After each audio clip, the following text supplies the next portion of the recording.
Rams! And he's all, okay. Live. Do you? Do you? Do you know the way? I was like, what is happening? That was crazy. Well, welcome. Hey. And I'm sure you guys are like these fucking crazy people as always. It is Tuesday. What's up, RS Tornado? We were just talking about a story about my last Eberron game. Yes. When ours truly, the cleric Joshua, showed up and he chose to play a completely different character than usual. This is true. His normal characters are a little more like aggressive. Yeah, that's and a this good one's word. like aggressive, but like in a funny aggressive. This is like aggressive with lack of vocabulary. Yes. That's... And he was he was playing like a halfling. What was it? It was a halfling. It was druid. A halfling druid. Yeah. At Circle of the Moon. Yes. And he turns into dinosaurs and stuff like that. And so his name, because our son is obsessed with the whole meme culture and stuff. If you guys know anything about Sanic and the do you know the way shit, he named his character Do You. And he chose to play some music for us that evening. Yeah, that was very enjoyable. enjoyable. Interesting. So that's what you walked in on, is us doing the song. I just enjoyed how it was like we kept running into these roleplay scenarios, and I was like, "Do you tell them how eloquently we will succeed in this mission?" And he's just like, "Do you?" And he has like this deep like savagery type of like act, like a lot voice. of resonating, like very like and it's like like it's very barbarian, like what I would imagine a barbarian talking like, but. His druid. It's great. I was into it. Anyways. It barred much. It's Tuesday. Cleric Talk on Tuesdays. Today. Of all days, on every day. Yes. Every Tuesday. Every Tuesday. It is Cleric Talk. There's no T's in weekly. But, how's it going? My name is Michael Gramling. I'm the Bard Creative. I am Cindy Munoz, the High Priestess. And welcome. I've got a couple of morning announcements before we kind of get into today's segments. Yes. First, let's just get it out on the table. The elephant in the room. What? Your hair, Michael. Just kidding. No, it's my eye. Okay, it's my eye. I get it. Everyone's wondering. What happened, Cindy? What happened? What's going on? Tell you them, should see what they tell look them like, you fell, Mikey. Cindy. You should see what the other person looks like, Michael. That's why Josh isn't here. I'm just kidding. No, I don't condone domestic violence. No. Yeah. No, I got. It's called bluff something. It's an advanced form of pink eye. No, it is not an advanced form of pink. Josh tried to get me too. He's like, you don't wash your hands enough. I'm like, in this day with the whole Corona thing going on, I wash my hands plenty. Trust me. It has nothing to do with that. It had to do with I wear fake eyelashes. Yep. And the glue clogged up the little pores on my little eyelash, and it got a little infection. Yeah. So it's like a sty, but to like the next level. Yeah. Glue. And so it's really bad. So I can't wear makeup. I can't do anything. Those of you that do wear fake eyelashes, make sure you take care.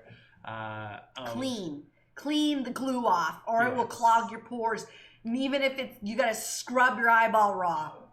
No, I'm moving on to the next progressive state of makeup right now, which is there's eyeliner that has magnetic powder crap in it. Is that the stuff you kind of like paint on the lashes? No, you literally paint an eyeliner on. It's eyeliner like glue or not eyeliner glue. There's no glue. It's eyeliner liquid, and you just go whoop, and you put your eyeliner on, and then you get the eyelash, and it's all wha-pow! It just like I know what you're talking about. snaps onto your freaking eyelid. I know what you're talking and about. I've seen these women on YouTube with the blow dryers, and they're like, and their eyelash looks like it's going on. They're like, and then the eyelash barely moves. They're like, so in an intense wind state, you can guarantee the eyelash will stay on. So for the longest time, I've been all about magnets, and this just furthers my. I know it just furthers. I just need everyone to know that the future is magnets. He has said this. People. It's gonna be eyelashes, D&D equipment, all your tabletop gaming needs, magnets. All of it's and magnets. all of a sudden, the market started like magnets. Google everywhere. was listening to me. And then they gave out word to Wormwood and everybody put magnets. It's all about magnets, dude. So, mag levitation. See what I'm saying? Exactly. Following. And then why do I have a wig? Because it's been a pain in the ass to have to care for this eye, so I didn't want to do my hair, so I put on this really crazy wig to try to hide my hair. I'm sure my hair probably looks better than the wig right now, but we have our hair's like the same. Yeah, like, it's a little. My hair's so long. Josh was saying this was my Scarlett Johansson. Your Johansson. And I was like, I don't remember her having an eye patch ever. Oh, she always has an eye patch. I don't know what I'm talking about. I'm sorry. Morning announcements. For those of you guys that don't know, here's a little info. Emerald City Comic Con has been postponed. Postpone, people. We are seeing a lot of things with the coronavirus. It has been postponing quite a few mass gatherings. This is just going to further to tell everyone, make sure you wash your hands, take care of yourselves. The coronavirus is out there. It is, Yeah, there's some schools that I just got an email that a couple kids came up positive with it from far away from my kid's school, but it's in Seattle, still in the same county that my son's school resides in. So yeah. This is nothing to panic about. Thank you. Keep that up there. It's nothing to panic about. It's it's definitely something to keep yourself calm, clean. Don't buy all the toilet paper, even though there's no toilet paper to buy.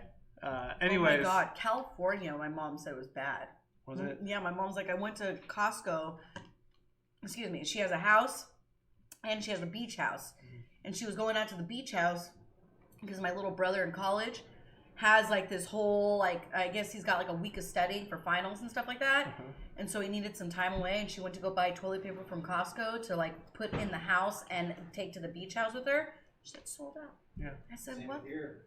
It was sold out here in Washington. I think it just got restocked today. Yeah. Oh, I don't understand. I go to Safeway right down the street, and they're loaded on everything. There's been a lot of unnecessary panic. That's what I feel too. However, so Emerald City Comic Con has been postponed. They are giving out refunds, so you can go to their website and or hold your ticket. Or hold your ticket and come and see us. Whenever they release. It, yeah. Yeah, this summer. I hope it's not August. I hope they do it June, July. We do have coming up April 10th to the 12th is SakuraCon. Currently, they've announced that it will be run as scheduled. We will see how time tells as we get closer to the dates. Other than that, tonight, Delving in Deep, Uncommon Gaming, tonight at 6. Check out the Delvers as they continue their campaign. Our lovely Jamie and the rest of the crew. Give them some support. Uncommon Gaming, fantastic. It's a great show. Check them out. Yes. Today is Mario Day, so happy Mario Day. It's March 10th. There's a lot of beautiful things going on today. Yes. A lot of beautiful things. So I'm really excited because we're going to celebrate Mario. And we're celebrating some real special people today. Yes. Mario's pretty important, but I think in my personal life, and I like to think that one of the people that we're going to, well, not people, because he's not really a person. He is a person. He is a canine descent, but I think he's important to everybody that watches and knows him on the show. Is he here today? No, he couldn't. I'm renting a car, and there's no dogs allowed in the rental car. That's fair. So I was like, all right, buddy, we'll make sure that it's taken care of. But our topic for today is going to be companions and bringing them to the table. And in light of the companions, today is our beloved Mushi the pup. Yes. It is his birthday. Mushi he is for 1 Jones. year old. And we will have pictures of him coming up here to celebrate our beautiful little moosh. And I want to wish him a happy little pupper birthday. I wish you had confetti. Oh, here he is. Here he is with the cleric. Oh yes, that was over there at Point Defiance. We went. I know. This is when he just came home. This is when he was still cute. He's still cute. He's still so monster. cute. He is the little shortest monster to ever He's exist. a monster. He always looks like he's ready to go. He is always ready to Like go. he's just ready to charge forward and get whatever he can. Oh, you should see him go out the door. He's just a live rocket. He's always seriously. And I just got the new like around the waist leash, hands free, and you should see Zeke like with his little hip go forward and he walks him down the street. Oh, no. It's awesome. But yes, our Mushi, it is his wonderful birthday, and then in honor of Mushi, the reason I purchased Mushi, I would like to share a story with you guys before we get into some Dungeons and Dragons talk. Okay. A couple years ago, you didn't get to meet him, Mikey, but No. you were around when this happened. Yes. My father was murdered, and he. That's a heavy bomb to just kind of throw out It there. is. My dad was murdered. It's a long story, and maybe one day we'll talk about that. But he was murdered, and it was very devastating for me. It was a big hit. And a year later, there was a phone call from my uncle about how these puppies were just born. And these puppies were born on the same exact day as my dad's birthday. Yeah. And so March 10th is also very, very, very special to me because it is the day that I like to celebrate since I don't want to just mourn his death. I'd like to celebrate when he was alive. Today was my daddy's birthday. From the stories that I know of Daddy Dearest, he was pretty remarkable. Daddy was dope. There's a lot of stuff to. Oh man, Daddy was dope. He was a crazy man. Yeah. I mean, to be murdered, he definitely had a fucking story behind him. Yes. So, he was fucking crazy. He's Cuban, and I get a lot of my crazy from him, but thankfully the Colombian kind of levels me out a little bit. It's very genetic. The apple did not fall far. No, have you ever been around me when my dad called or I was on the phone with him or anything like that? Yeah. So you heard how loud he would be Yeah. over the phone. So yeah, I thought you were talking to yourself. Yeah, so that's about right. So happy birthday to Ricky Vieira, my daddy, and happy birthday to Mushi, my precious little Jack Russell baby, and happy birthday to Mario, apparently. Yeah. Well, not happy birthday to Mario, but it's MAR 10 Mario. Oh, Mario 10th anniversary. It's like Pi Day. Oh, That's what it is. Yeah. I see. Well, Surprise! 17. Well, it is a very special day, and I'm glad that we get to kind of talk about companions, because Mushi is my familiar. He is my companion. And my dad, when he passed away, I wanted to create a companion of him. Yep. And this lovely thing up here, I want to grab him. So next to him is Ren, but this was created specially for me by Quinn and Bloom. yes. You can purchase their dustlings online. You can have custom ones made. You can find them at Renaissance Fair. The one that's over there on that shelf, you can barely see it because of the gold and the black, but she's all white. I purchased her already, but this is a glass case. This is Snips. That was my dad's nickname in his little biker gang. So I had given them a little story to Quinn and Bloom about my dad and kind of explained some stuff to them. And because he was in a biker club, he wore a lot of black and white. And so I specified to make sure that there was a lot of black and white on him. And one thing is that there was something about him that made him wear this triangular shaped patch on his vest, or not triangular, it was diamond shaped.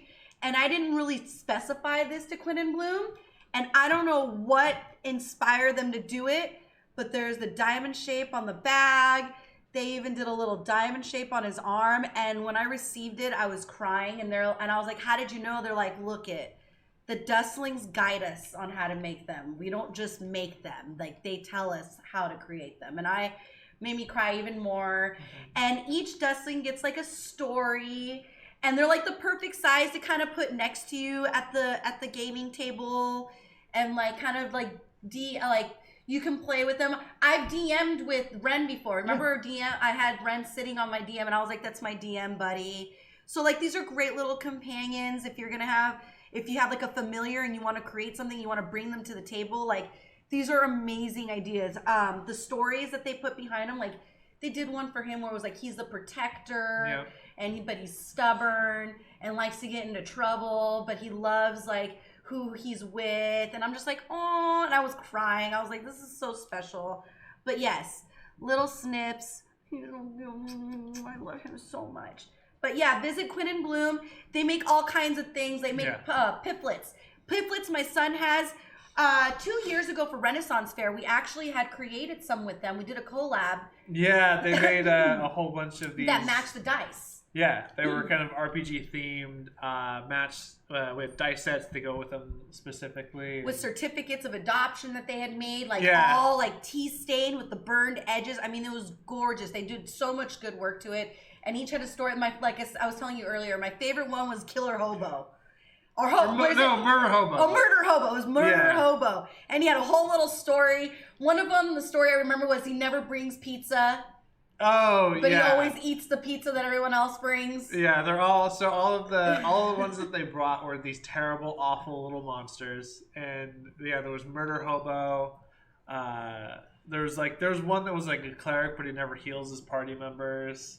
Yes. Yeah, all of them were hilarious. And every person that bought them was like, "Oh, that's so me," or "Oh, I already know who I'm going to give this to because that's so them at the table." A lot of DM gifts too. So it felt like we were getting purchased that day. Yeah. It was a lot of people buying for their DMs. And they had their own little dice sets with them. It was pretty great. Yeah, good gift ideas. Just saying. But so let's kind of dive into how to create this and bring it to the game. Yes. Like we can't obviously bring a dustling, but we can skin something in there to become a dustling. And let's talk about how we do that, Mikey. So when it comes to companions in D&D, there's a very fine line with companions for Adventures League and for home games. When it comes to strictly Adventures League, the only way to actually have an animal companion that's like in combat and does all that crazy stuff is a Beastmaster Ranger. In no other sense can you actually have like a wolf or a small companion creature that really influences combat or the area around you. Tornado, if you're talking about like having a companion at the table, it's not really meant to be put at on the map. It's more like a visualization. It's like almost like part of a cosplay. Like you're like bringing it to the table so that it gives everyone kind of a visual of what they're dealing with when like you're like, okay, so Snips is gonna go up to you and he does this, and you can look at the dustling and like imagine Snips coming up to you and like tugging on your pant leg or like biting the ankle of some monster or whatever it may be. To me, that's why it kind of sits next to you.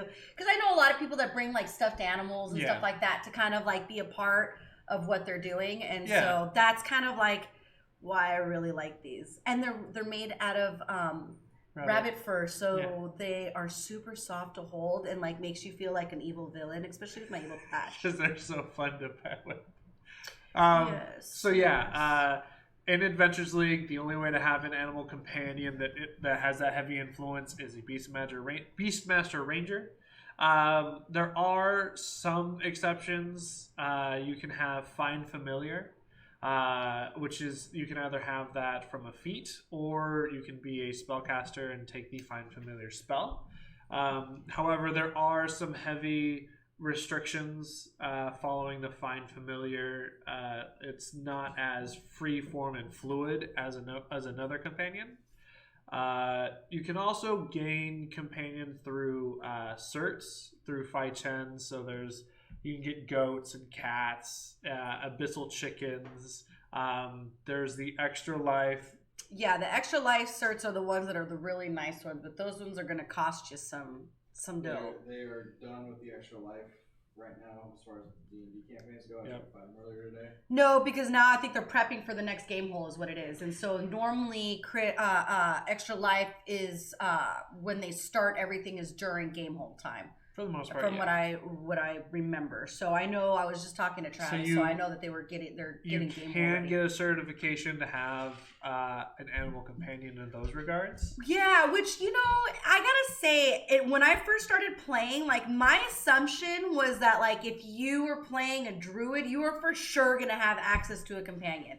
And that is far from the truth. It is. And then as I read the books and started to learn about rangers and like their attachment to like Maliki, the deity Maliki and all that kind of stuff, like how the animals do kind of like mesh with the ranger class, but I don't know, I always kind of found it weird that a druid can't be like, I have a pet bear. When we get into home games and companions, the rules are going to be totally different. Yeah, but we play in AL. You also have the opportunity to get a couple of companions through some of the hardcover books.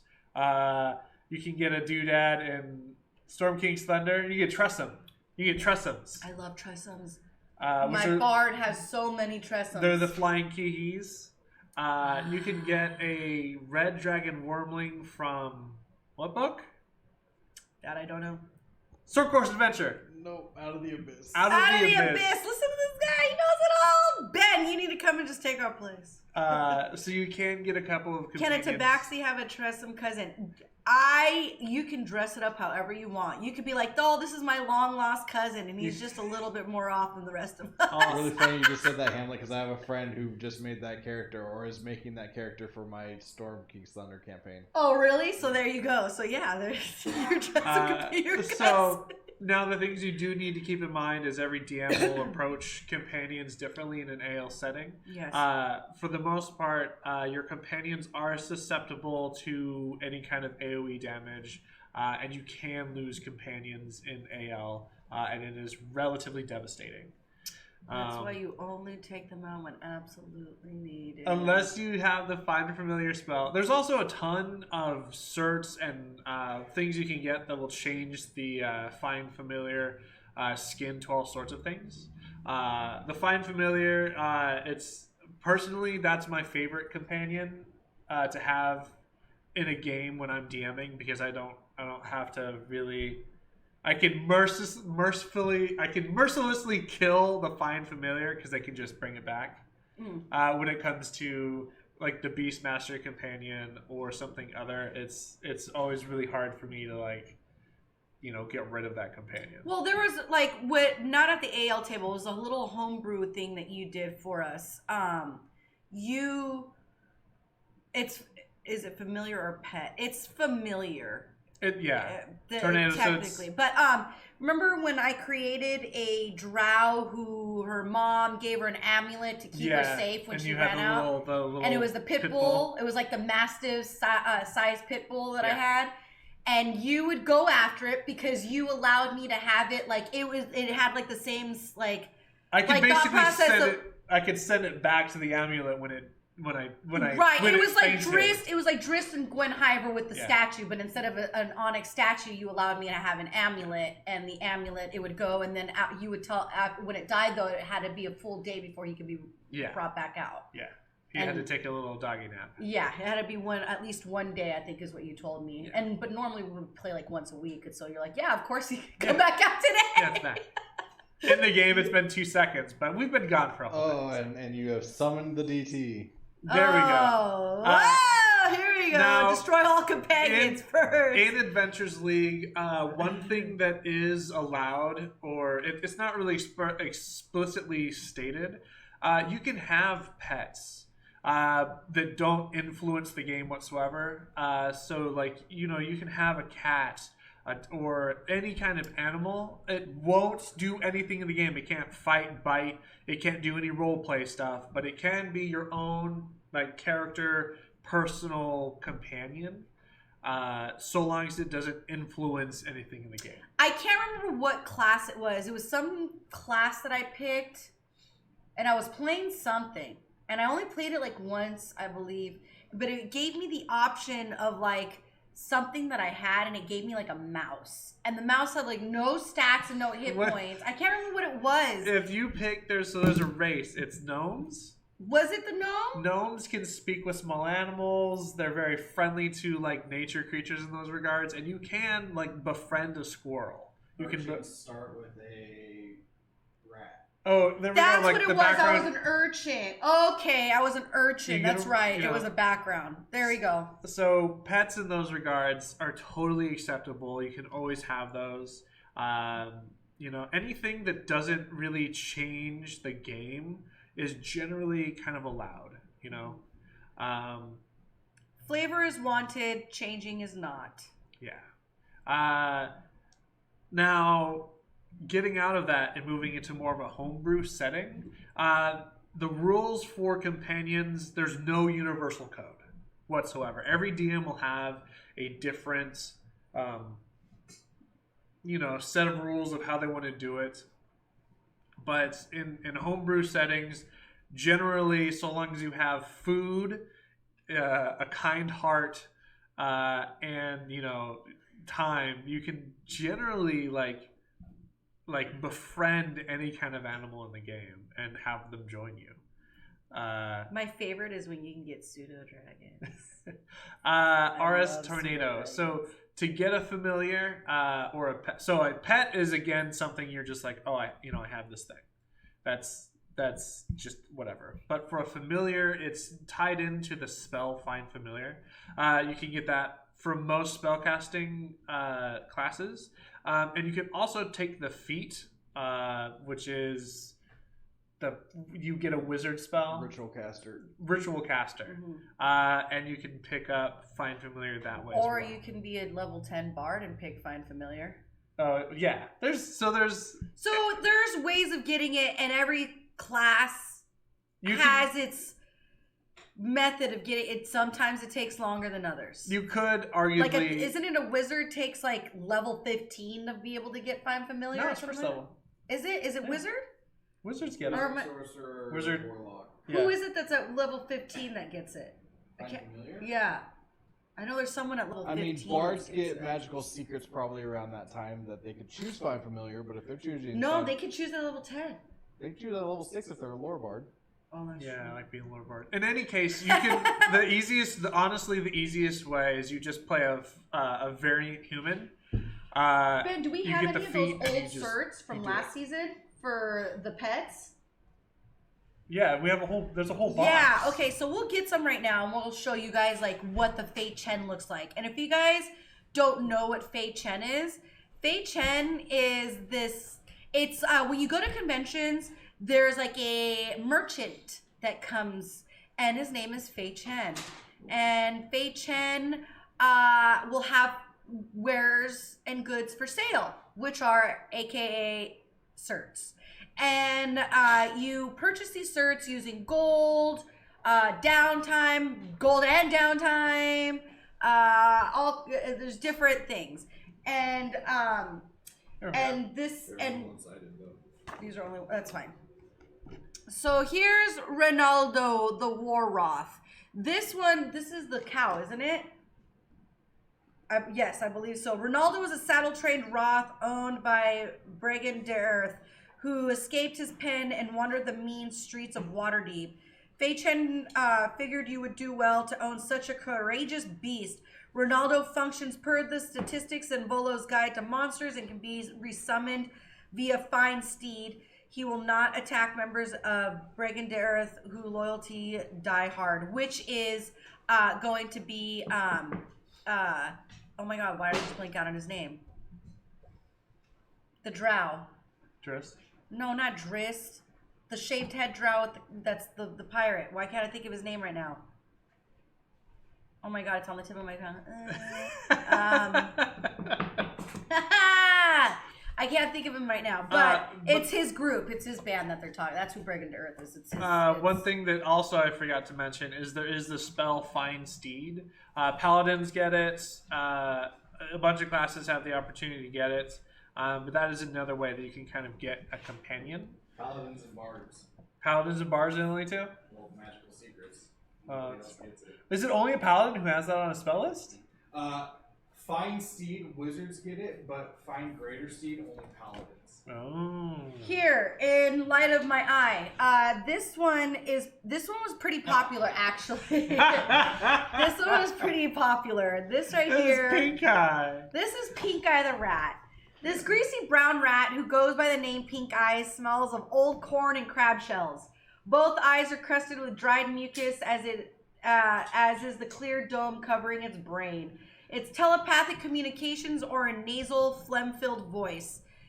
Pink Eye is a cranium rat that can be summoned via the Find Familiar spell. Should it be destroyed, it can be resummoned in this way. Pink Eye owes a special loyalty to the Xanathar and encourages his patrons to assist accordingly.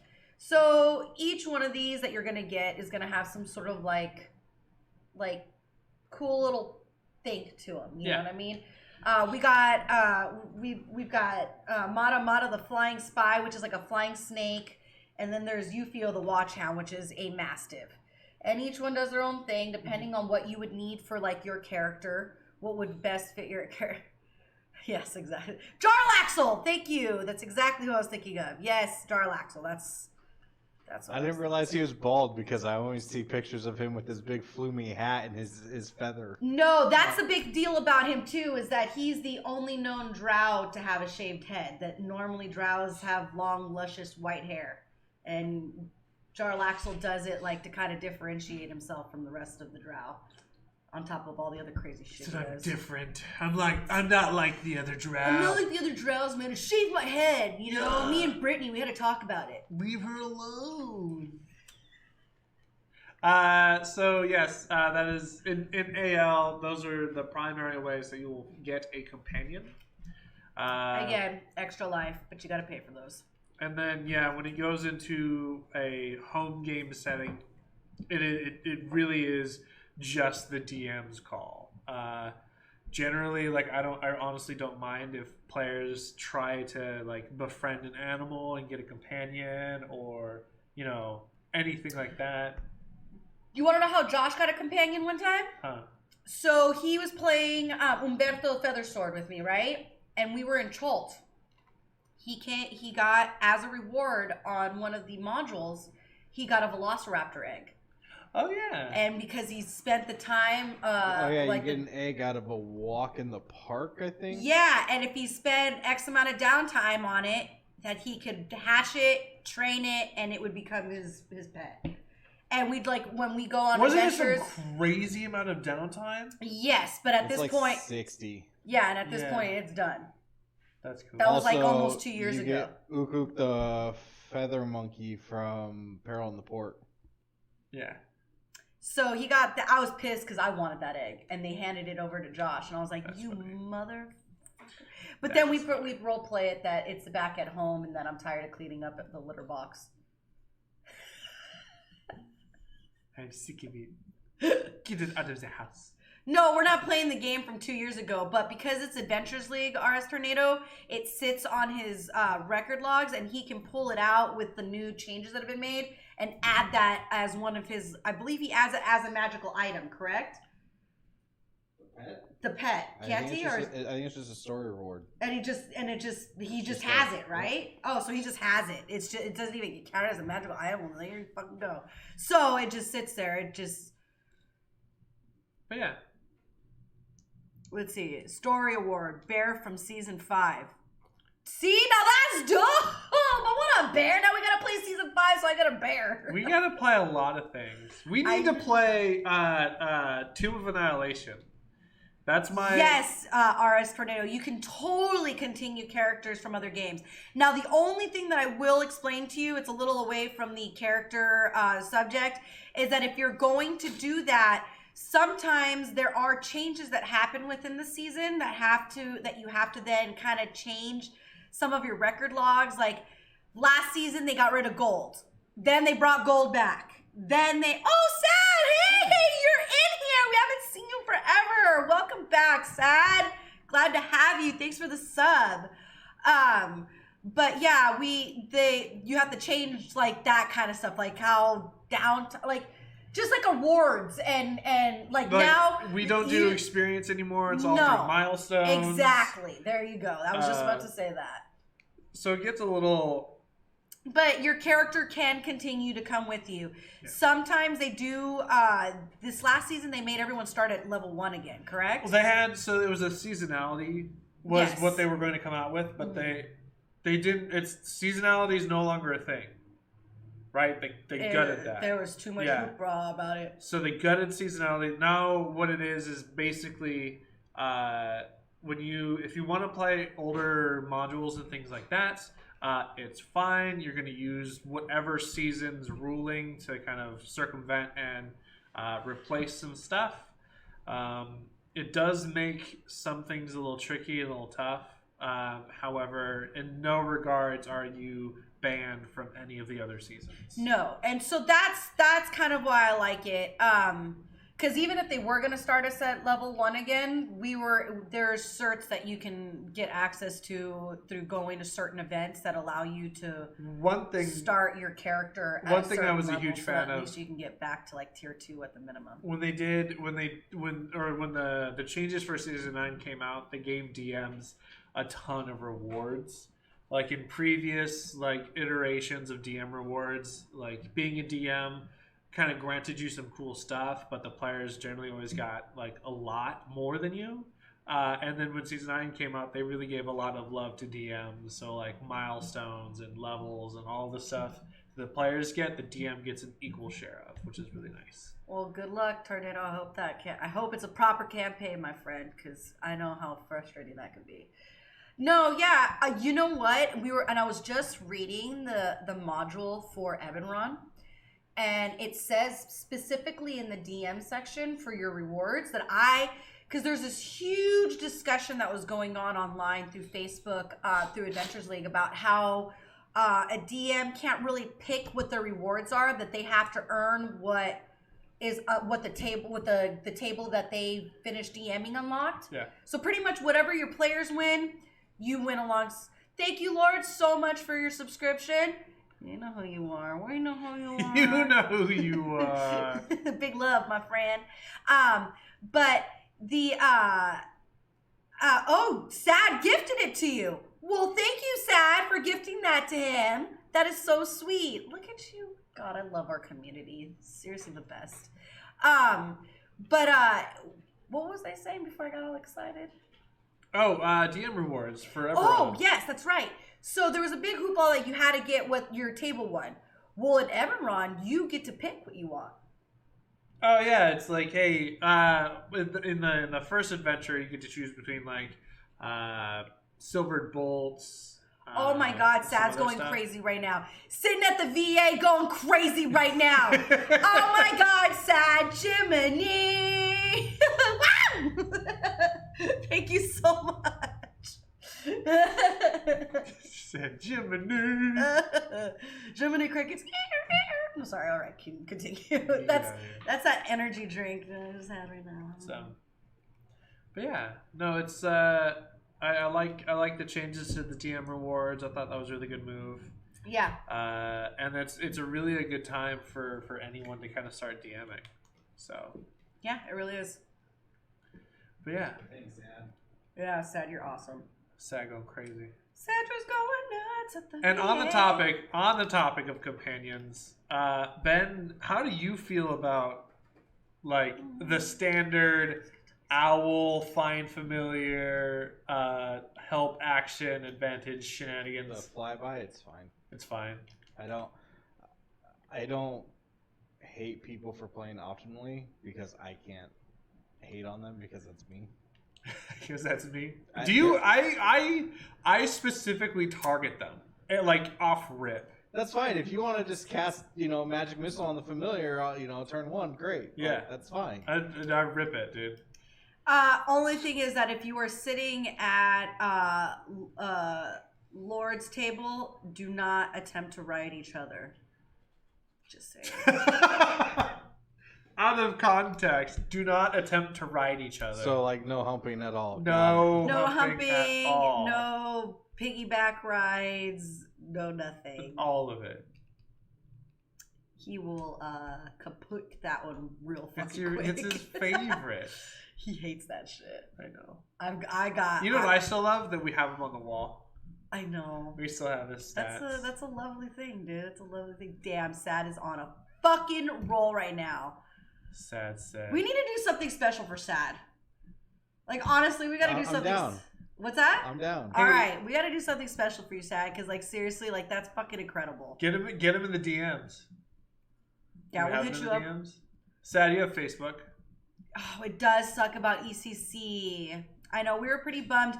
We literally got a letter from WotC telling us to please pool. And then we pooled, and then literally the next day we were told that they were going to be postponing the ECC. Yeah, and a lot of the vendors pulled. Everybody, DC Comics pulled, everybody pulled. It's you know, like, a lot of people were kind of really, like, upset and were kind of raging about it. But I think... You know, I think it's okay. I think it's okay to postpone ECC. You know what, though? They were raging about it, but people were also raging about how could they still be having CCC and not thinking about the safety of the community. Yeah. And then when they shut down, then they got shit for shutting down. It's one of those situations that, like, there's so many different people in this pool of shit. Yeah. That, like, everyone's got their own fucking opinion. Some shits are floating to the bottom, some shits are floating to the top. You don't know what's going on. You know what I mean? She said some of it floats. It's just everyone. Cindy, if it's floating, that means you have too much fat in your diet. Well, that says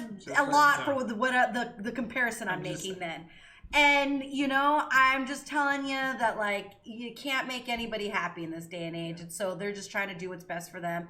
Honestly, it's for ECC itself, or like Reed Pop, right? Is the one who puts on ECC or ECCC, right? Reed Pop. Yeah. Like, can you imagine the conundrum they were having? Because not only are they losing money that now their people are pulling, but then they were facing the possibility of losing money by pooling the entire con. And, like, I don't know if you guys know how much money gets put into that kind of stuff, but that is not like a cheap ticket. That's not a couple bucks. Yeah. That's a lot of money. That's like, what, at least close. But I would think, like, if it was between postponing it and, like, going through with it, I think, like, in the long run, out of all the money they're going to lose, they're gonna get some money back from postponing it, rather than, like, getting no attendance award. Exactly, because I mean, think about the passes they were gonna give us.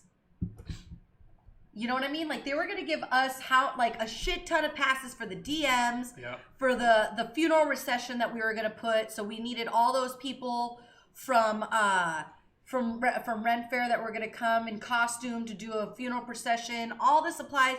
All these people are going to come play AL. And then we were pulling out. Yeah.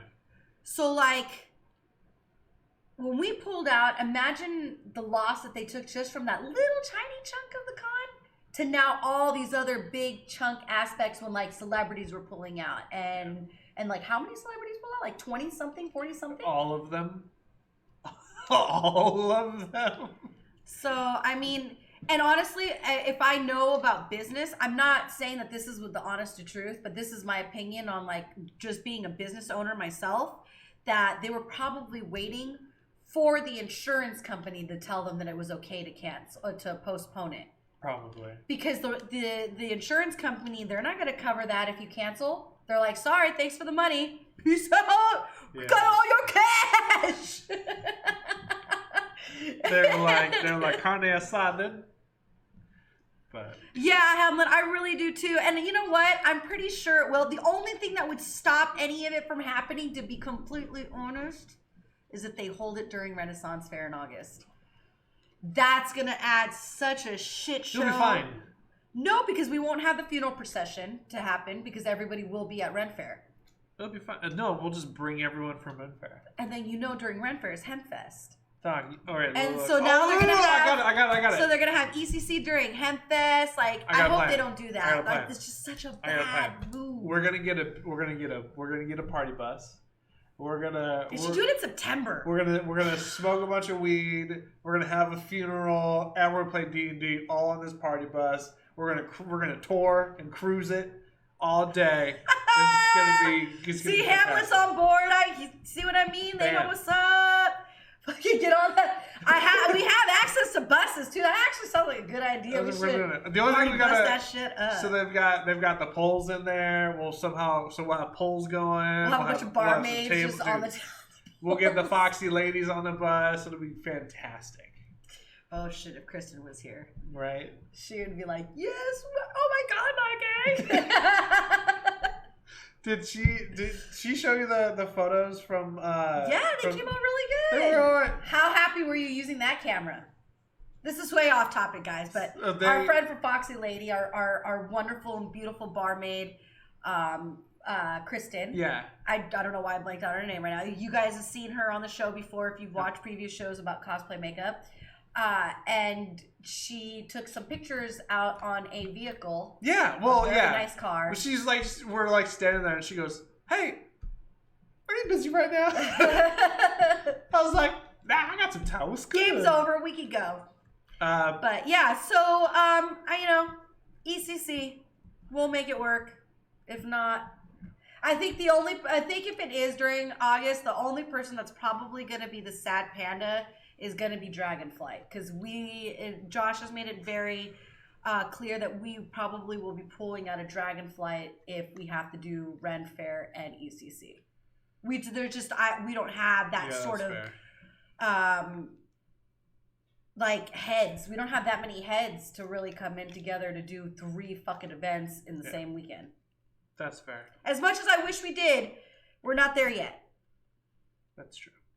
That would require probably a lot more money, because then I'd have to start flying people from like LA and stuff like that to come and participate in that. So that's not happening.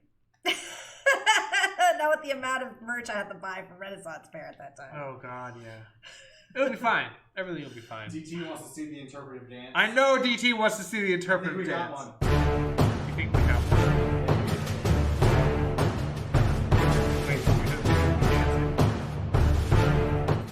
Wait, what? Sad, do you guys do Foxy Lady games a lot? Sad, we do Foxy Lady every Thursday night. Yeah. So this every other Thursday. Sorry, take that back. Every other Thursday. So not this Thursday, next Thursday. And because I'm really bad at timing, we've had to break up some of the modules. That's fine. Everything's fine. She's No, doing you guys fantastic. You guys have been great. You guys Cindy- have been so fucking cool. Cindy it was her second. You DM'd a second time for me. For last you. week. Yeah. No, well, yeah, 2.5 me. time. And like you've gotten better. You've Really? Yeah. In one game, you've gotten way better. So. So come play at my table and see how good I am, and you can be the critic. Probably be like, "You fucking suck." I'm like, "I told you, Mikey." It's fine. It's fine. You're doing great. I'm enjoying playing. Like I'm having a lot of fun. Did Mikey have interpretive dance on there or no? Ben's figuring it out. Yeah. Ben's figuring it out. There he is. Interpretive dance. We got it. That's very minimal movement. That's not. Thank you so much, Sad. I appreciate that. I hate all of you. That's not good enough. I still require more interpretive dance. We also got him like chopping wood. I want to do, but I want to. Gritting for Oh, those the critters. blood circle. Fishing for those critters. Look it. Have you ever watched The Big Lebowski? Yes. Do you remember when his landlord comes and invites him to his show, and he does this interpretive dance behind a white screen, so all you see is the shadows? Yeah. That's what I want you to do. We could do that. We could pull that one off. That one we could do. Yes, RS Tornado, please ask as many D&D questions as you'd like. But we're just here having fun. It's a little bit of a rough day for me, so I'm really enjoying your guys' support and company to help me not be so sad today. Yeah. I appreciate that. It started with an eye patch. I don't know Continued where I was with my going dad. And then hopefully it ends with just my chickie Sandy. Oh, here's a really good one. What happens when you roll a 1 or a 20 on a save? Cindy, take it away. What happens when you roll on a save? One, you're probably not going to pass that save. If you roll a 20, hopefully you can add a bonus to it of some sort, and the other person doesn't get a better score than you, and you win. So so the rules are simple. If you roll a 1, you fail. Most of the time. Even with modifiers. But you know what? On a save, you could roll a 20 and still lose. No, Because yes. On a 20, for a save, it is always treated as a success. Not in 5e. Not in 5e. Not. What? Not 5e. No. I need more things to throw. What do you mean? When did that change? Since 5th edition. Yeah, and listen. What is that? 35? You could get a 20 and then be like, I have -3 to that save, and now you're deleting a 3 from that 20. And if the other person's rolling against your save, or they have a number Hold on that you're supposed to hit. Hold on a second, Ben. Does this mean you can? Is this only for saves? Spell saves? So natural 20s only matter on attack rolls. Natural 1s are automatic misses. A natural 1 on a skill check is not an automatic fail, and the same thing with a saving throw. Although maybe only paladins with super high charisma and belt the strength, if they're making a strength saving throw, could succeed. But yeah, it's not always a automatic fail or success. Wow, I learned something today, guys. I thought it was just a blanket. 1 was a fail and 20 was a success. No, I've been told multiple times at the table that my 20 didn't matter on a save. Because I was like, whoa, I got a nat 20! They're like, that's great, but it does nothing on a save. And I'm all, oh. Surprising. Well, now I know. Yes, Hamlet, your initiative becomes 0 if you roll a 1 with a -1. Yeah, exactly. Yeah. So the only time tornado, there's nothing special to it. The only time, I mean, it's, yeah, I'll say every time I get a crit, like when I'm doing an initiative, I fucking throw a fit because I'm like, there goes my 20 that I was supposed to get, because it does nothing. And so they're only really good for like attack rolls. What I will say is when it comes to initiative, barbarians are the most fun when it comes to initiative because you get advantage on initiative rolls. And you just throw dice, dude. You just lob at them. Sick it. I love it. Take alert, you get +5, and you can't be. Well, you already can't be surprised. Yeah. Can't be caught flat-footed. Right, back in the day. I'm gonna smoke a Also, little pot. My 3.5. eyes bugging me right now. Which reminds me, I have weed that I wanted you to smoke for me and tell me how good it was. Well, there's something called an ancient Part of my deep new crow, job. but there's God adult darn it. or ancient red dragons. Their breath save DC is a 25 dexterity saving throw. So ancients all have 25-ish on their saving throws. Gotcha. So there are times where it's like, okay, I need you to make a con save, and it's like, well, I only have +2. Even if I roll a natural 20, it's only a 22. I can't make that save. So That's fair. what happens is like, well, here's all the damage. That's interesting. I'm glad I Tornado- learned that. You're preparing for a one-shot on Friday. Do you know what one-shot it is that you're playing? Hot He dog, could just be hot making dog, it up hot on his dog. own. So while we wait on that, one cool thing is I'm building Cholt. You're building I'm Cholt? building Cholt. Oh my god, that A must digital be hard. map, the entire landscape. And I'm gonna try to see about importing it into Roll20 and like having a real intense like survival forest shenanigans like game. Who's playing? Currently, I've got Katie. So Let me guess, she's pulling out the dinosaur barbarian again. that's her. That's her cornerstone, dude. Is the Dino Barbarian monk. It should be a dino barbarian druid. That would be so fucking crazy. Well, yeah, no, she runs Barbarian, Druid, and Monk. She does the trifecta. Perfecta. Oh, he forgot the name. It's okay. Or they. I don't know if it's a she or a he. She runs a. I shouldn't be so presumptuous. I think it's a chick. I think she runs a chick. No, RS Tornado? Oh, That's what I'm talking about, not you, guy. me, guy. Read the chat. Preparing for one shot. They forgot the name. Hold on a second. That's why I just said that. I said, oh, they forgot the name. Yeah. But I said he forgot the name, and I said, oh wait, I shouldn't be so presumptuous. That's true. And say it's a he. Side note. Oh, I just burned myself because my fucking perception is off. My depth perception is off, and I just burned myself. You rolled a natural 1 on I your perception did check. roll a fucking nat 1 on perception.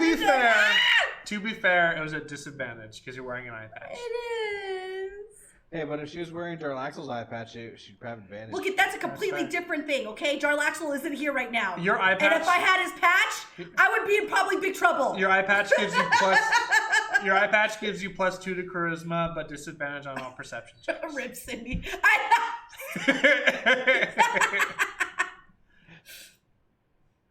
Don't watch me. It's like I can't. it's like me. Look. Don't look at me. I can't not look. There's Ben just crackling in the corner. Because I see you just staring at the screen. Oh, that's fair.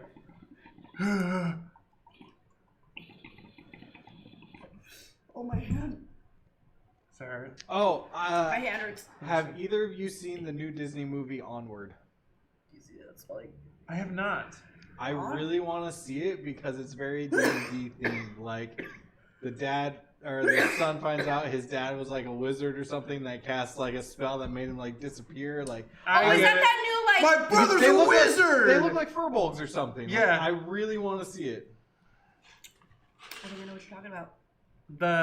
It's that new cartoon theme look, like or that new cartoon look, right? That's like it. that. Here, It do you hurts have- so bad. You don't. I don't there's have no any water. ice. Put I your have hand no on the cream glass on it. case. It's cold. Or No. do it. Ben, Just. is there ice or anything frozen in the freezer? There's ice in there. Yeah, but that ice won't work. Oh, look at you can see it. Stop messing with it. Oh yeah, it is that new style. Yeah. That's And cute. kids, this is why drugs are bad. Debatable. I know, right? No, it's because I couldn't see. I literally went like this to go see how hot it was so I wouldn't kill myself trying to hit it. And then my depth perception is so off, dude. I burned myself. What is that? It smells. Oh, it's my Fruity. skin. Oh, that's why it's so fruity. No, I don't know what. I don't know what that black jar was. It was like something from Mammoth. I can't remember, but I have oleum right now. So what I've been smoking a lot more of because it's indica. Mm-hmm. This is an indica hybrid. Which one was it? God, I can't remember which one it was that I picked, the flavor. But I got it as an indica hybrid to help me sleep. And now since my eye's been irritating me, thank you so much. Is that just That's gonna a melt. chunk of ice? Yeah. But then this is a little like one of those little cubes.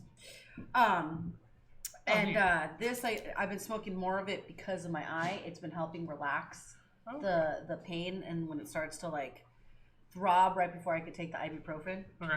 Yeah. Well, anyways, back to D&D. Oh yeah. Back to our regular scheduled Level stuff. 7 Unearthed Arcana stuff is encouraged, is what he said. Oh man, that Ooh. level 7. Well, aren't you glad you tuned in last week for the Unearthed Arcana? What do you know what you're going to be using?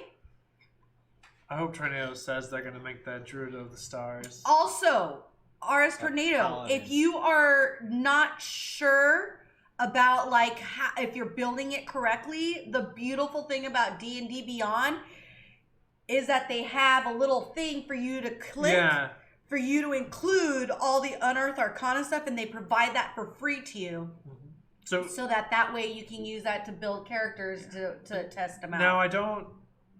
You get the basic rules for free on D&D Beyond, and you get Unearthed Arcana for free on D&D Beyond because you get to use the create a character builder. However, I don't know. Free characters. I don't know what races are available for free. It's like the most basic. It's the most basic that they offer for free. Like you're getting a human, you're getting an elf. I believe you get an elf, a half elf, a dwarf, a halfling. I think that's it. I think it's like super like. It's pretty limited. That's all I know. I don't know everything else. Oh, speaking of D&D Beyond, they have a coupon out right now. Where's that been? Oh yeah.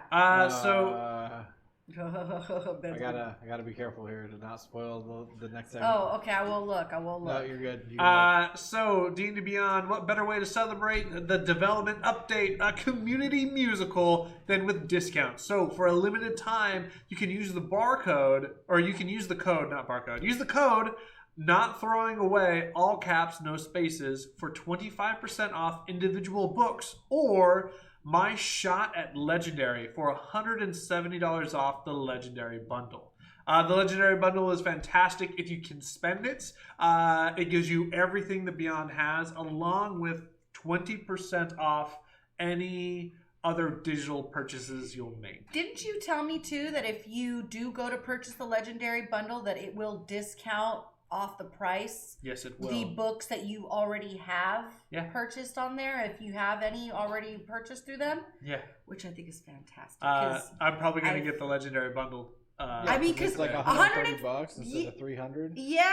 And I have a bunch of books already, so that it discounts me for all of those books as well. So I'm looking at maybe $100 for Legendary, and that would be fantastic because if you are a dungeon master, the assets and like the digital assets they give you for all of the books on D&D Beyond, in my opinion, is completely worth it. Yep. It's fantastic. That's how I'm building Cholt.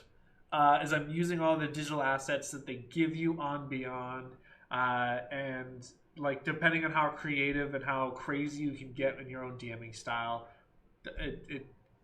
I think it's a dollar value and it's totally worth.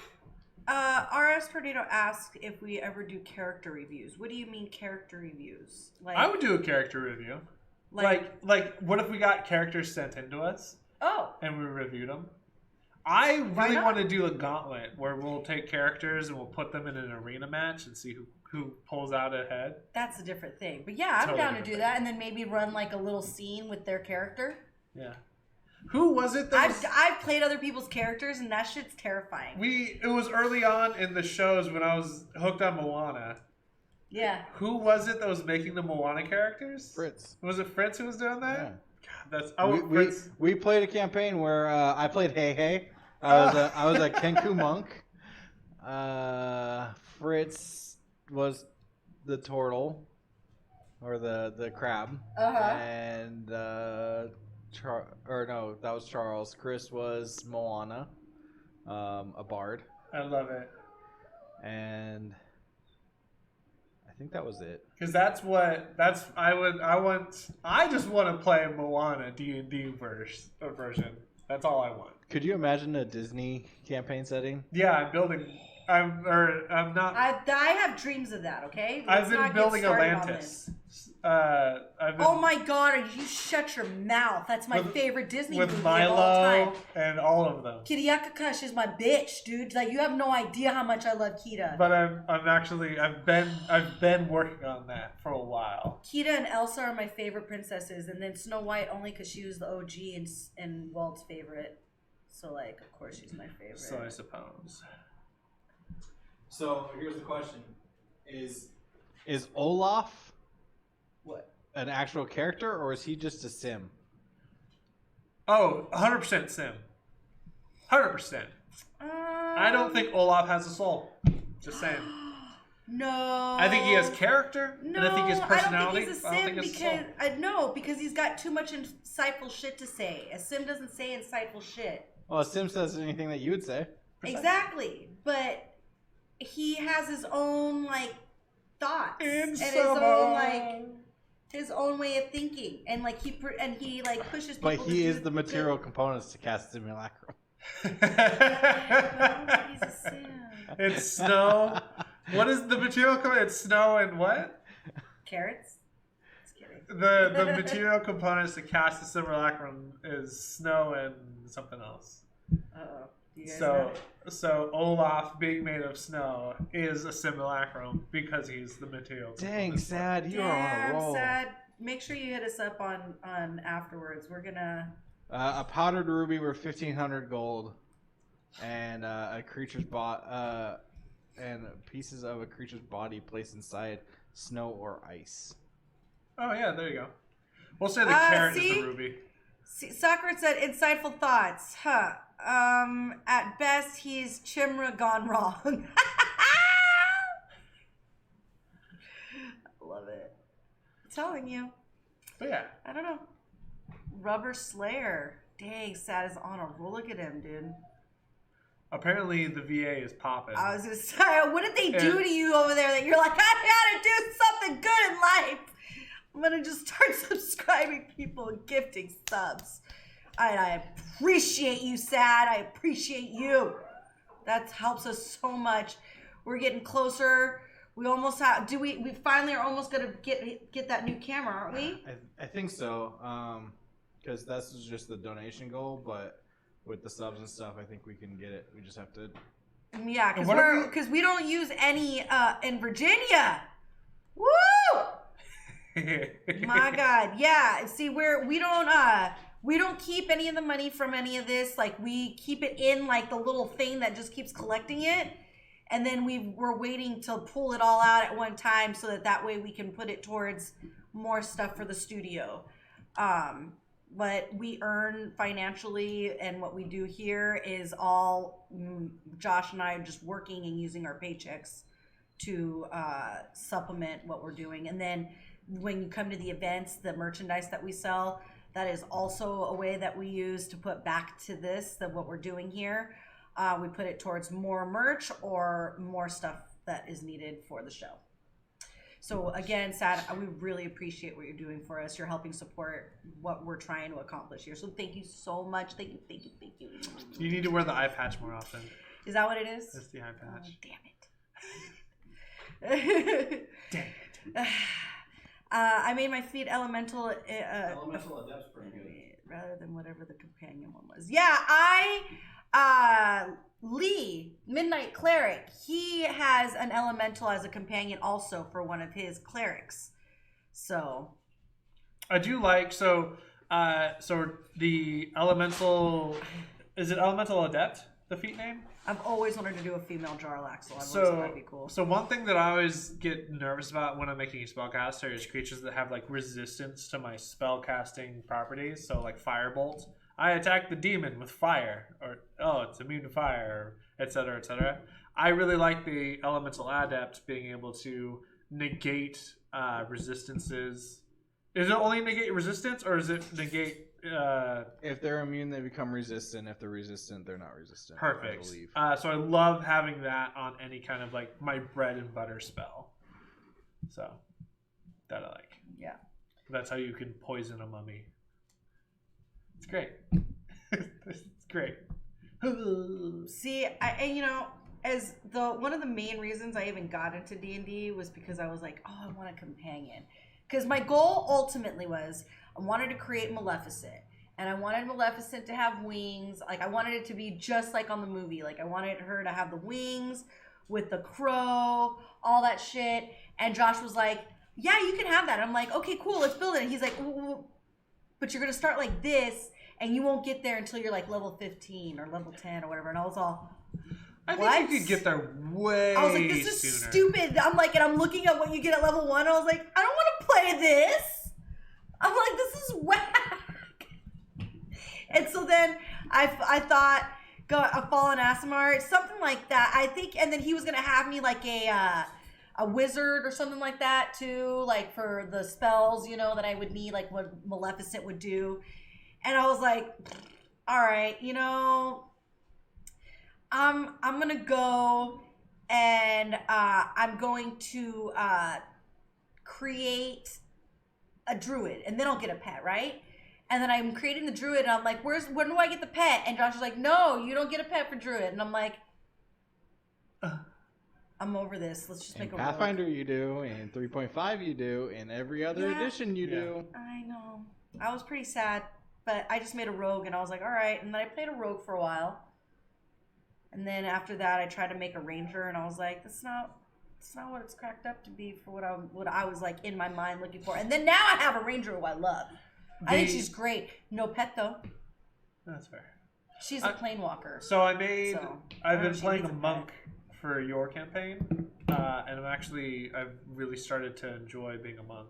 What campaign? You're the Eberron campaign. Oh. Yeah. Oh yes, that campaign. You are a monk. I keep forgetting you're a monk. Bosco. I attack you like you're a fucking barbarian too, dude. I know. I keep doing it. I keep walking in there like I'm a barbarian. You do. But I have fury. You're the only one that's close enough to me to attack every time. So, because they start you guys pretty far every time in the module. I'm like, okay, this is where I'm at. Where are you? And they're like, you're like, well, we'd be here. And I'm like, okay, let's do it. And it's always like, yeah. Distances. Hold on. And I'm always like. It's always like. And I'm always like. Yeah. And so then my other guys are like, okay, I'll meet you halfway, buddy. Yeah. And then they're there. And then nobody else wants to come in to you. Everyone's like, hi, Mikey. We'll just heal. Everyone else is like, casters. Have that. Yeah. And a boot. Yes, all the pets. I want all the pets. I have a lot of cat familiars or like pets and stuff like that for Esperanza that I've just acquired from all the different books. Okay. Amy played for the first time since we did like the Ghost of the Saltmarsh playtest or something like that, right? Okay. She pulls out her character that for some reason has like every single pet that was available since like season 5. She's got like cert after cert. She's got like 20 certs. And I was just like, how? Why? When and where? Like, she's got all the fainting goats, the bleeding goats, and everything like that. I have a bunch of goats too, bro. And then, I don't know like, where I got them and how I got it. I just know I got goats. She got Ukuk the monkey from Peril at the Port. She's got a Tristram on it. And it's just like, you're playing a wizard. She's like, yeah, I know. Why do you have so many pets? I don't know. I've just collected them like at the end of campaigns. It's like, but all these other ones you got to pay attention. She's like, yeah, but once I got like 5 pets, I just decided to make a circus. She's playing Joanna Marley, her high elf wizard. Like, I know a lot of high people have a lot of pets, so it makes about as much sense as anything would. That's hilarious. Just saying. I like this very much. Yeah, RS Tornado, we have some characters that have some pretty low strength rolls. The druid that Josh made at my Eberron has really fucked up. I think it was like just a 0, right? On strength? Yeah. He was gonna have -1. He's like, I won't have -1s on my shit. And I'm like, what I will do is I will challenge you guys to try this point by spread. It's 3 8s and 3 15s. It's a really crazy point spread. I personally love it. that's what I do every time. So Ben was the one who said that, and I was like, I'm gonna try that. And now that's all I do is 3 15s and 3 8s. you could go 14 if one of your like No. if Under no circumstances, Benjamin. If you're human, you don't. But like, there's no point to have a 15 sometimes. So you go 14 and a 10, or like a 14 that will bump it up to 16 and a 15. I will say that the variant human and that point by spread is heavenly. Holy cow! Because I'll take like I took athlete. And got like a +1 into Dex, and then my natural bonuses. So I've got 3 16s and 3 8s. As a monk, it's fantastic. I'm a big fan. Big fan. This guy. which guy? This guy. So RS asked about tier 2 subs that's not showing up. I don't know if it's because he's a tier 1 sub already, or if like you can upgrade. I don't know what the deal is, but I'm not seeing anything. You're doing the testy button? No, I don't see anything to like show anything about upgrading to tier 2. Oh. We also don't have any emojicons for tier 2. That is Not fair. yet. That is fair. Which we should probably work on. I did get permission from Adventures and Adversaries to use the Minotaur as one of our emojis with the didgeridoo. We should ask. Oh, nice. We should ask Daniel to create bullocks. Yeah, the pseudo dragon. Yeah. Yeah, I mean he's already. got So I want to I announce. still haven't seen the picture. So Josh has this very amazing character that when we go to do Crit List in Seattle and we do another game, the pseudo dragon is going to be making an appearance, and bullocks. And Bullocks, Daniel, our great designer and creator of Collateral Damage, created Bullocks for us. And I, on Saturday, for the Pirate Festival marketing event that was at the Black Sails, or Blacks, I think it was called Black Sails. The Black Sails. Black something. I can't remember. It was pirate themed. And I dressed up as a dragon with my eye patch on, of course, because I couldn't go to the bar with what it looked like. And I decided I'm going to try to create a reenactment of Bullocks. And I think it'd be really great to walk around as Josh's pseudo dragon with emoji cards in my hand and just communicate through emojis. That would be great. I think that'd be really fun. He says poop emoji. That I remember now. Tornado, if you want to post your character, send it in whispers to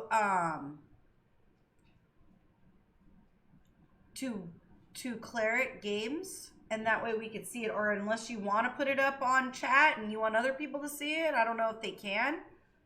I don't. Can I show this part off? Yeah, go ahead. That's go ahead and show off a little bit of Bullocks. That is fantastic.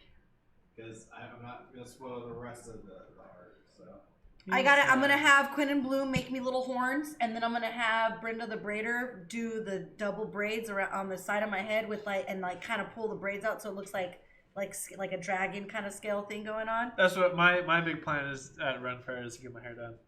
Well, and then you know how Josh has like the pink pirate hat that he has, and he wears that whole outfit. He's gonna dress like that while I'm the pseudo dragon today. I'm so happy about that cosplay. Oh no. He was just like, man, I don't want to get in. Like, he's sitting there and he's like chugging water and like Gatorade. He's like, I don't want to get dressed up in my armor today. I was like, he was wearing like just the sparkly thing. I was like, wait, do you have pants to match that? And he's like, yeah. I was like, go find a hat and just be a jester. He's like, bet. Didn't he have janglies on his feet? Not anymore. She hucked those things. That's what I remember now. The whole year before that, I fucking told Josh, I said, another goddamn fairy walks by me with those stupid fucking bells. I'm gonna attack. She said, I'm gonna attack. Her wings off. I'm going to attack. And he's like, oh yeah, that's annoying. And then I leave for one weekend to Gen Con to come back to him like, look what I bought, and his stupid little ankles with his stupid little bells. And I said, you take that off. You take it now. He looked great. Oh my God, not around me. He looked fantastic. I have like a weird tick. I'm sure that there's a phobia or something, a name for it. But like, I can't do ticking clocks. You might as well see me as like Captain Hook. It freaks me the fuck out. Like I start like freaking out. So like there's no ticking clocks in my house. I won't stand for it. And I don't like you know the sound of dogs licking? I can't do it. Can't do it. I don't think anyone like. Well, there's people that know how to drown it out, and like, oh, and I like look at them and I'm like, how do you let your dog just keep doing that? Like, I want to scream at your dog right now. They're just gnawing on a ham, dude. And then the next thing I can't take is I'm part of the Fae. I'm sorry, Sam.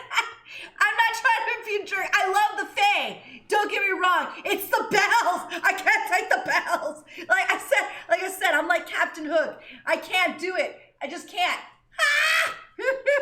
I love the Fae. I like the jingles. I think they're fun. Look it. When it's like, it's every so often, it's fine. I can like get by it. But then when Josh got them, and he was like, chinga chinga chinga chinga chinga the whole time next to me. He said, and he's a foot twitcher. He said, he's a foot twitcher. Yeah, because he'll just sit there and just start shaking. Shaking his foot, not even knowing. Everyone knows when he's shaking his foot. I can't do it. I just remember berries and cream, berries and cream. I'm the boy of berries and cream. No, but even he doesn't wear bells. That's true, but he should. No, he shouldn't. His little outfit's cute I enough. didn't realize Josh was a foot twitcher, but you're right, he is. He is a fucking hardcore. I lay in bed with him and his like feet would like hit the sheets. It's all, and he goes, yeah, and he goes, One Oh thing my God. One thing I really want us to get for Ren Fair this year is a gong. I think a gong would fit us so well. It would reset the sounds of the bells probably too in my head. Prepare for battle. Boom. Boom. Yeah, it would be great. Every hour on the hour. Only if we're next to the church, because they can yell at us. Oh my God! somewhere. I don't know if they're gonna put us there now. We're now Have we going. met Sad? We're, Do you what? guys know who Sad is? No. Sad is, I thought was in Virginia. Well, he is right now traveling. Oh, I don't know. Do you If we know see a this? picture, we'll know. I don't know. Dun. I promise not to stop by the bells with the tent with the bells.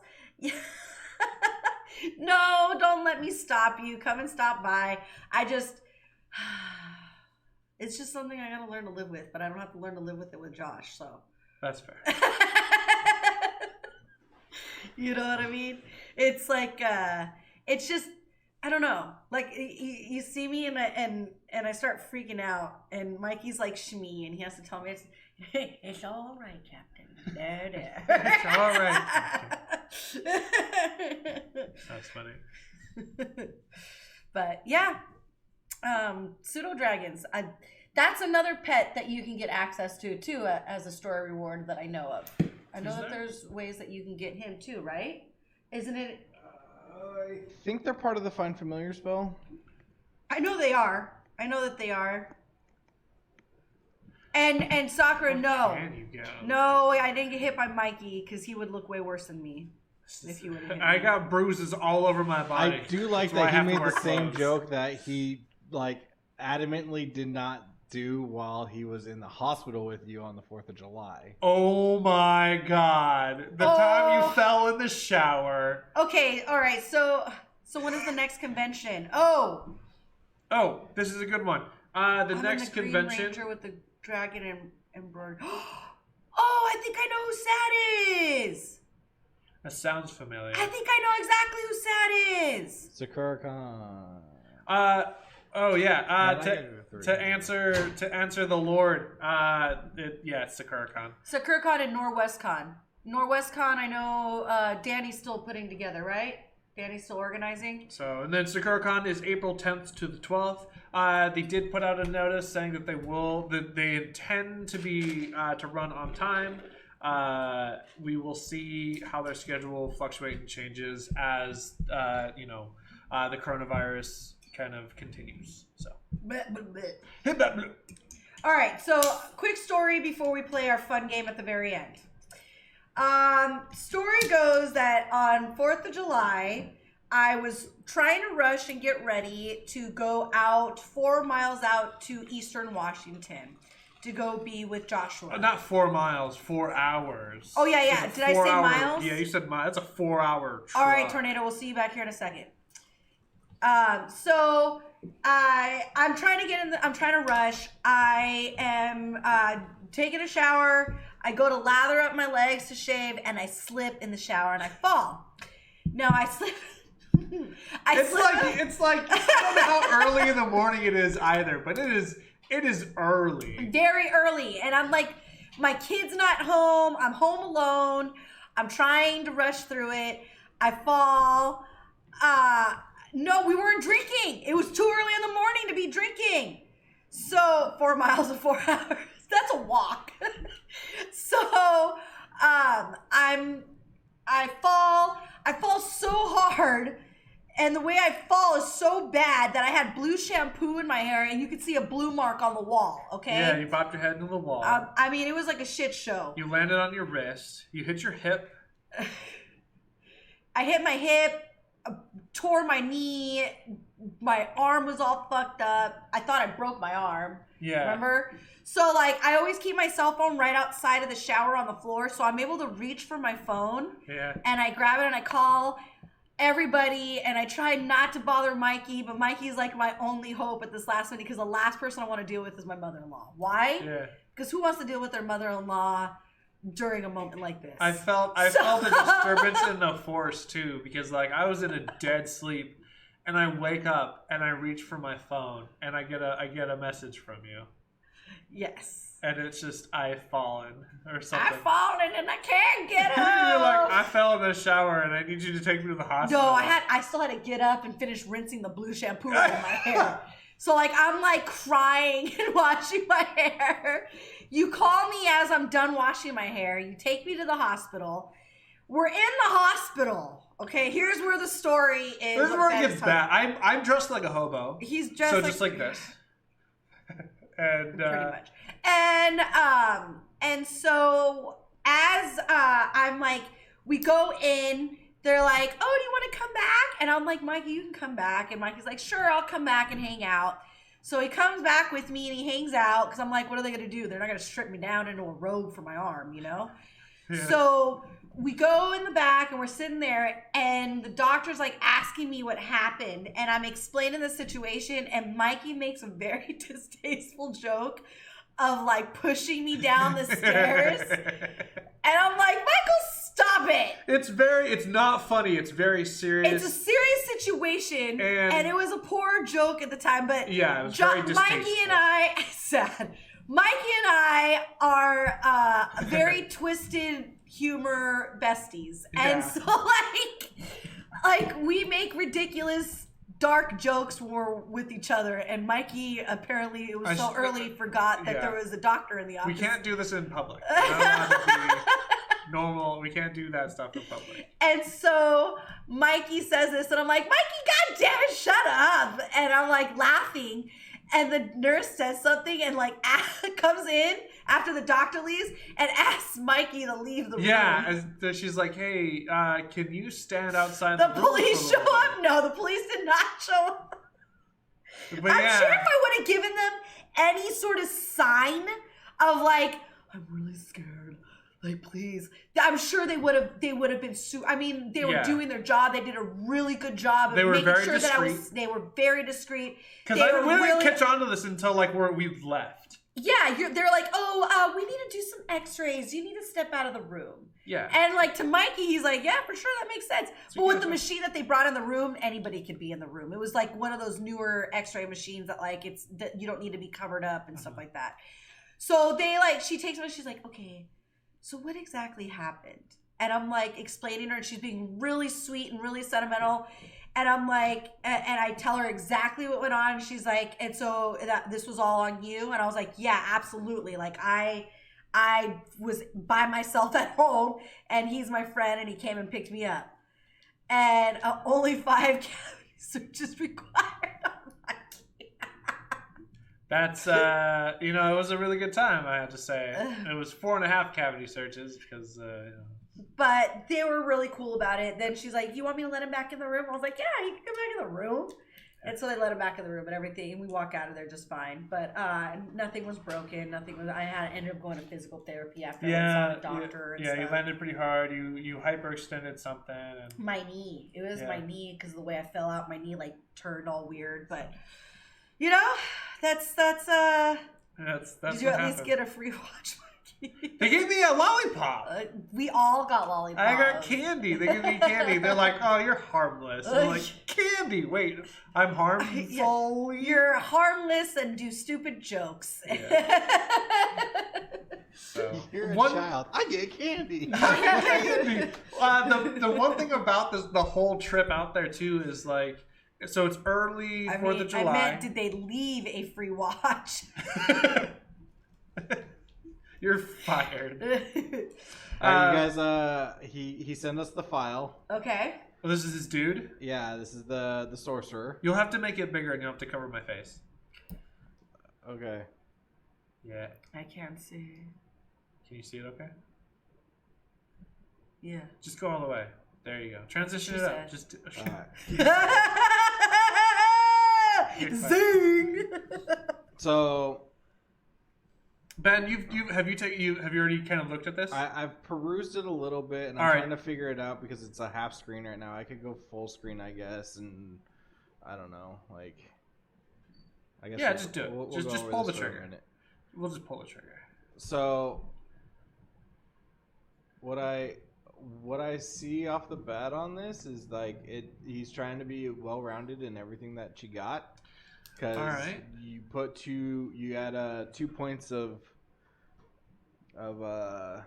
So we're human variant, right? human variant, Okay. and they took the elemental adept feat. Okay. I don't see anything wrong with the cantrips or the spells that were chosen. I think these are all cantrips. Firebolt, bread and butter, ray of frost is fine. Shocking grasp. Yep. What level are we? This is 7th level. Okay. So we've already gotten an ASI, and we have 3rd level spells. Okay. I guess for clarification on this tornado, can you tell us what element you chose? I'm assuming it's fire. That's what I would assume too. But you've that's also like got lightning bolt. the burning hands and scorching ray. Okay. Tornado might not even be in the room right now. Just FYI. Yeah. Tornado had to walk. So the away. one thing that I go chum through the spells real quick again. Just Which level? Just all of just scroll up and down real fast. So First, 0 level. bunch of attack spells and amending.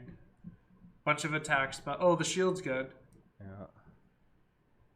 Scorching ray. Lightning bolt. Protection from energy. Okay. So I see a lot. I mean, wall of fire, I guess, could be somewhat of utility. I see a lot of attack spells and not a lot of like utility and like quick answers. So like Featherfall. Featherfall is a spell that's it's life saving and can break a couple of things. Like the elevator. Jumping down like there's the shaft, and like in the campaign you're supposed to either take the elevator down or walk, and instead you guys decided we're just gonna jump down the hole and avoid everything, and then the Featherfall was a quick save, so that's a really good move. I also think Absorb Elements as a 1st level spell for a sorcerer is really good. That way if you have to make a save, if it's one of those elements, you can. But this is also a sorcerer, so they have a more limited spell slots, I guess. One thing I'm not seeing is like mage armor. Yeah. Especially with a dexterity of 12 with a +1 initiative, making your armor class only 11. Mage armor would be really good. I would probably not have a high intelligence and put more into dexterity and constitution. Yeah. I mean, overall, like, this is a really good build if you're trying to be the class that, like, you are the one who's relied on Arcana and on religion. Like, that is very, very much a great thing to have, I believe. But if you're not, I would probably choose other things. Yeah, like looking at the selected skills, I like that he wanted to take insight. I would have cut insight and put investigation. I think investigation and perception, those two, having one of those trained, I think is almost essential for like general walking around the world. Yeah. And since he has the points in intelligence, I think cutting insight and putting that in investigation would be a really good move instead. I also like spells like haste as a sorcerer. Oh yeah, because you can twin it. Yeah. And you just get to do the double haste. The thing that blew my mind was a Divine Soul Sorcerer being like, I'm going to twin and expend sorcery points to twin and expend Holy Weapon. Your weapons are holy for an hour. Have fun. Wow. And I was just like, what? Like, okay, let's do this. That's cool. I like that move. Because I see in the meta magics he's got quickened and twinned. Yeah. So yeah, there's the elemental affinity of fire. Okay, so you chose dexterity for. Oh, there it is. For his scores. Go away. I mean, overall, it's well-rounded. For what I can say, you are trying to cover up the whole of the both being the arcane caster and the like face of the party, but you're also really, really susceptible to being hit because your armor class. I guess your armor class is 14. Oh, because Draconic Bloodline. I'm also seeing the languages. I mean, he's got Abyssal, Celestial, Draconic, and Primordial. I mean, that fills a bunch of questions when you run into something you can't read or don't understand. So having the Draconic Bloodline is interesting because it just makes his armor class 14, so it's not as low as I thought. So that's better. So, I mean, I guess in that case, he does get to save a first level spell slot instead of doing mage armor. Yeah. But I personally, I love mage armor. The shield's a good move. His passives are fine. Oh my god, sad. You're fucking savage over here. Look at him. Just going off. Thank you so much, Sad. Oh my god. Sad's sitting at 15 gifts. Sad is over here making people happy. Yeah, I think everything on this is pretty good. Like, Yeah, I think it's well rounded. There's nothing, there's nothing big that needs to change. The AC of 14's a little sucky. I would probably either drop 2 points of wisdom and put it either in dex, or I guess you couldn't. Dang. Yeah. So, but it'd be fine. I mean, I would assume his character to be in the back lines for the most part. And Yeah. so long as he's able to stand either behind an ally or use cover to his advantage, he's not going to have to worry too much about ranged hits, unless it's an AoE spell or something of the like. Recommend to just take a couple extra utility spells instead of all gun spells. Yeah. Oh yeah, that's probably Even the like big even switch. like a charm person, a well-placed charm person could help. Yeah, I would cut Burning Hands because you have to get too close, and statistically, Burning Hands is only going to hit 2, maybe 3, and then it puts you in a real poor position on the map. So I would probably cut Burning Hands and fill that with something else. Scorching Ray is cool, but again, I think I would cut that for a better utility. But all in all, it's fine. Agreed. Yeah. I've never played a sorcerer, like, beyond, like, having, like, 2-level sorcerer. I've never really played a sorcerer. They're so fun. Like when I summoned the unicorn. I'm a huge fan of the wild magic sorcerer. I think it's really fun. I will say that I didn't do a good job preparing that character to be done quickly. Like, I should have had like some of the more resources in front of me, so when it's like, okay, I'm rolling on the table and doing that stuff instead of having to switch back and forth a lot on my phone. So Soccer said that Burning Hands dropped his PC last night.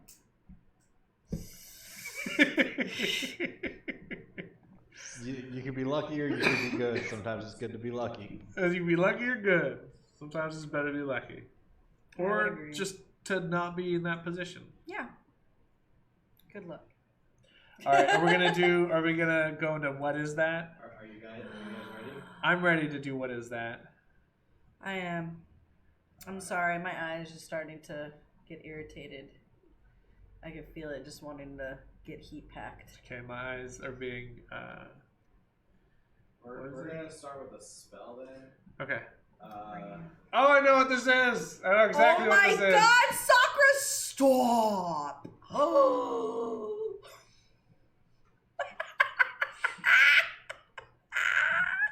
It starts off okay, and then it gets not okay. I don't even know what to say with you boys. You guys are out of control. All of you are out of control. okay, so this is a. It's an illusion spell. It is an illusion spell. I'm just going to read the description of it and not what it does. Like, just like the color. Yeah. Okay. I guess I should turn on my headset. All right. You create a twisting pattern of colors that weaves through the air inside a 30-foot cube within range. The pattern appears for a moment and then vanishes. I think I know what it is. Repeat it one more time. You create a twisting pattern of colors that weaves through the air inside a 30-foot cube within range. The pattern appears for a moment and then vanishes. I have this spell. This spell is otherwise known as They've got the kaleidoscope. plan. It's known as kaleidoscope. No, it's This- Using this spell on a Give her a piece of fluff. paper. Give me a piece of paper. I gotta write it. Fuck. It's on the tip of my tongue. Each creature within the area who sees the pattern must make a wisdom saving throw. On a failed save, the creature becomes charmed for the duration. While charmed, this spell, the creature is incapacitated and has a speed of 0. I like that. It's dancing lights. Let's dance. This spell is otherwise known as wall. It's got a range of 120 feet, and it's a cube of 30 feet. It is 1 action, 3rd level, concentration up to a minute. Is it hypnotizing patterns? If you cast it through a bardic instrument, they have disadvantage on the saving throw. It's called hypnotizing something. I can't remember. I have it on my freaking thing. I have an instrument with it. It's otherwise known as the booby flash. That's definitely What's your what it guess, is. Michael? Hypnotic pattern. Hypnotic pattern, right? That's correct. It is hypnotic pattern. Yes, like it only charms them? Wait. It's a charm effect. Does that mean I finally got one right? Yeah. Yeah.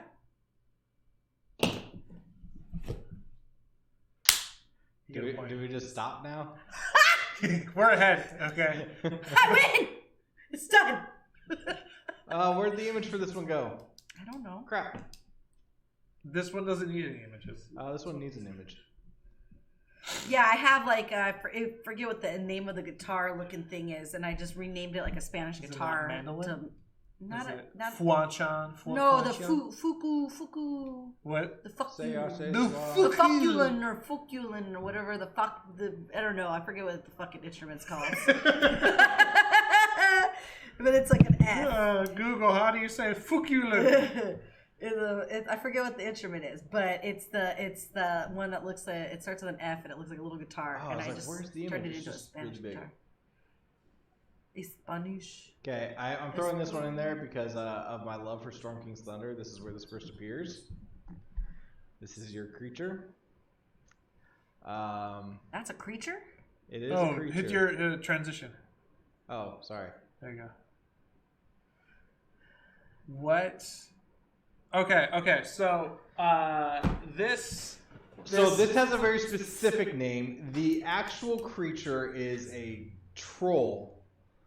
That's supposed to be a troll. Yeah, I knew it was a troll. I was gonna say it was an ogre. Or, I'm sorry, an ogre. You're right. Oh, it is. I thought it was a troll. So what they do is they put on smaller creatures onto their backs, and then they launch them into cities and onto things and whatever. If they live, that's cool. They can do a couple things of damage before they die, but they're literally meant to just throw these creatures. This creature is otherwise This creature is otherwise known as the Blue Eyes White Dragon.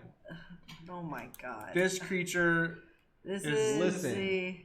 I don't have all of my 5 pieces, so I can't summon my. You can't cast Exodia. And this is an orc, right? What is this? An orc, yep. Ogre. And an ogre. He's got 2 chains that when that creature gets put up there, he pulls them down. And there's just Yep. I haven't even came across this guy. I like yet. he's got like bear trap knuckles looking on going. He's got a necklace of little skull bellies. As DT just ruined it. My favorite quote is from a magic card called it's not Goblin Grenade, it's a Goblin Cannon. It says step 1, grab a cousin. Step 2, put cousin in cannon. Step 3, grab another cousin. I like that. I thought I was gonna call it like a goblin launcher or goblin catapult. I'm not sure what the actual name of this dude is. Okay. You got any guesses, Cindy? A war ogre. War ogre. The upper chuck. The upper chuck. This is a goblin hucker. Oh. I can dig it. I like how like up on the thing he's got a little. That's a little like goblin. But he's got like a close. super spiky helmet on. Yeah, so this was created by hobgoblins, designed by hobgoblins, and Chief Guh in Storm King's Thunder is basically has them under like mass production essentially to send them out. Mass production. Yeah, like hey, go. This creature is go almost- make goblins and go throw them at things. Like, that's, I'm gonna start calling this creature Metal Gear. That's what this is to me. It launches nuclear warheads and it is mobile. It's now known as Metal Gear. all right, you ready for the magic item? Yeah. It's very pretty. Is it carne asada? That's Ooh. I a book of some sort. have no idea what this one is. Okay, I had to be very careful with this one in the description. So, it contains guidelines for influencing and charming others, and the words are charged with magic. If you spend 48 hours over a period of 6 days or fewer studying the book's contents and practicing its guidelines, it increases an ability score. Then loses its magic, but regains it in a century. So I don't know what the actual item is called, but I do know what the item does. Oh no, Book of Wisdom? Book of the Wise. Oh, No, it's a tome of leadership and influence. Gotcha. Oh. Now, So there's a set Leader of, and influence. Is it the I mean, same- that makes sense for what the description you just are there gave. different tomes for all the There different... are 3 tomes and 3 manuals. Okay. Tome of Clairvoyance, Tome of Clear Thought, Tome of Leadership and Influence, and